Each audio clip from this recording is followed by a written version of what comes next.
Assalamualaikum warahmatullahi wabarakatuh. Perkenalkan, nama saya Elia Agustina. Saya mahasiswa semester 3 program studi Magister Pendidikan Dasar di Universitas Terbuka. Dan saat ini saya aktif mengajar di SDN 08 Kecamatan Pangkatan. Baik, saya akan menyajikan diskusi mengenai tentang tugas sesi diskusi yang ke-11. Pada pertanyaan yang pertama, mengenai tentang di antara 10 model pembelajaran terpadu, manakah yang paling relevan dengan kurikulum saat ini. Nah, dari 10 model pembelajaran terpadu, menurut Robin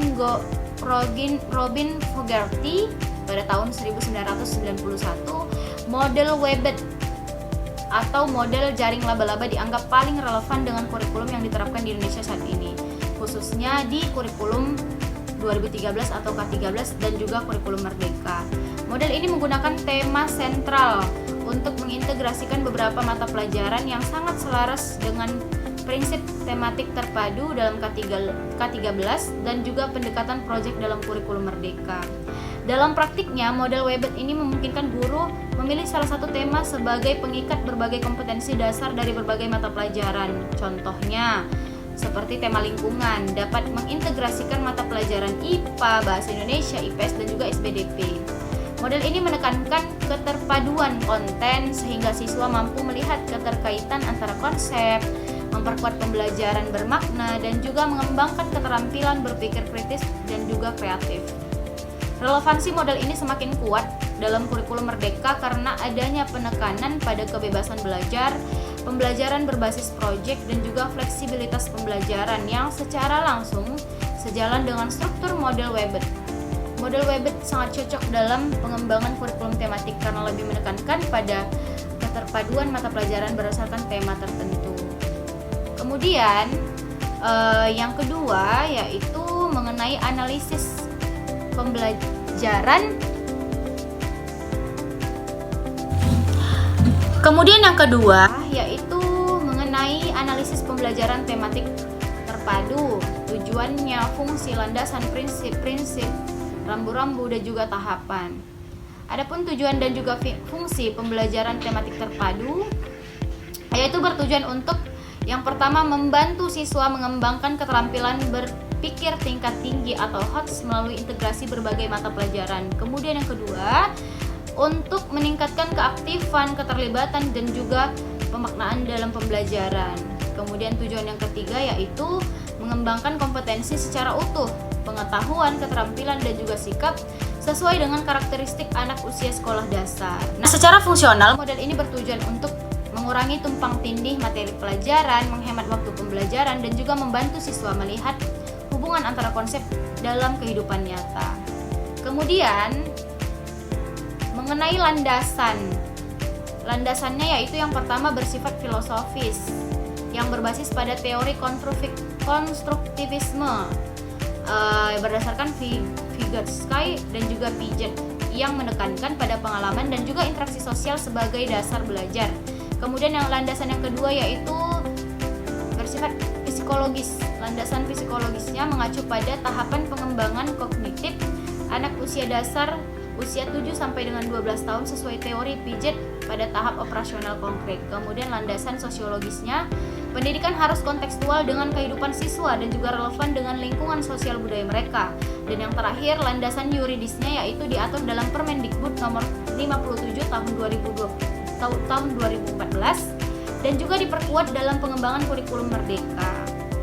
Kemudian prinsip-prinsipnya yaitu berpusat pada siswa dan juga pengalaman langsung, prinsip integratif antara berbagai kompetensi dan muatan pelajaran, kemudian bersifat kontekstual terkait dengan lingkungan sekitar siswa, dan juga bersifat fleksibel dalam metode, waktu, dan juga sumber belajar. Adapun rambu-rambunya yaitu tema dipilih harus relevan dan juga menarik. Kemudian keterpaduan harus memperhatikan logika keterkaitan antar mata pelajaran. Dan yang terakhir, penilaian harus otentik, mencakup semua aspek kognitif, afektif, dan juga psikomotorik. Selanjutnya yaitu tahapan-tahapannya.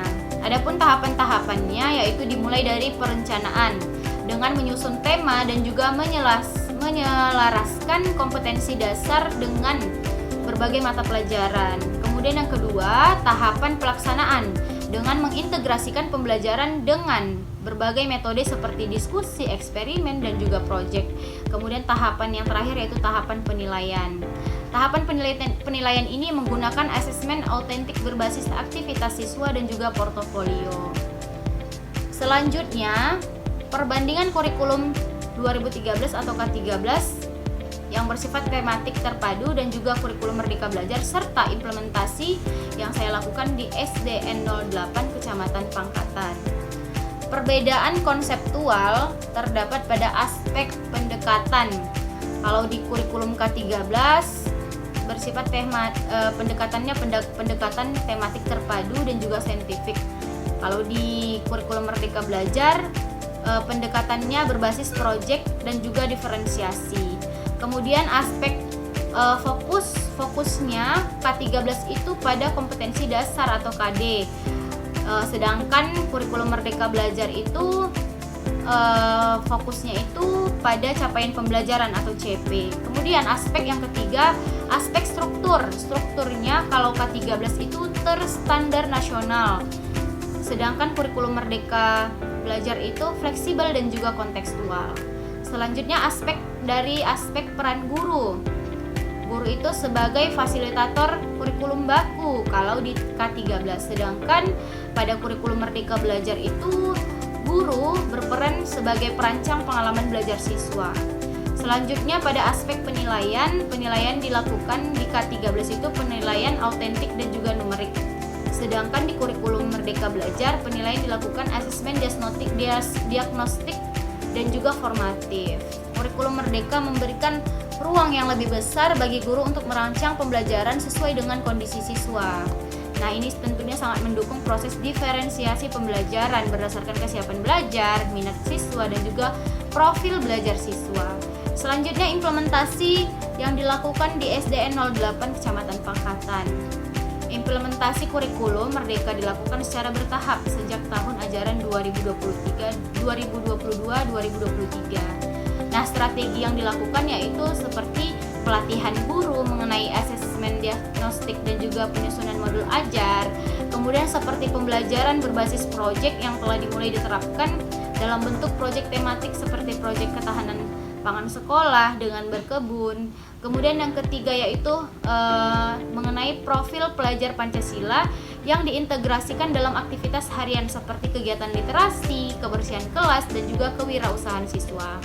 Namun demikian masih terdapat tantangan seperti keterbatasan sumber daya belajar, digital, dan juga adaptasi guru terhadap perubahan peran. Sekolah secara aktif melibatkan pengawas dan juga komite sekolah dalam mendukung transformasi pembelajaran yang sesuai dengan semangat belajar merdeka. Tentunya penjelasan yang saya lakukan ini juga didasarkan pada sumber-sumber referensi artikel ataupun jurnal yang relevan, seperti misalnya artikel yang diterbitkan di Jurnal Pendidikan Dasar oleh Fadilah yang berjudul Model Pembelajaran Tematik dan juga Relevansinya Terhadap Kurikulum Merdeka, seperti juga modul Kementerian Pendidikan dan juga Kebudayaan pada tahun 2021 tentang Panduan Implementasi Kurikulum Merdeka yang diterbitkan oleh Kemendikbudristek, dan juga seperti jurnal yang diterbitkan oleh UNY Press yang ditulis oleh Masyuri pada tahun 2023 yang berjudul Model Pembelajaran Terpadu. Sekian yang dapat saya jelaskan, kurang lebih saya mohon maaf. Saya sudahi. Wassalamualaikum warahmatullahi wabarakatuh.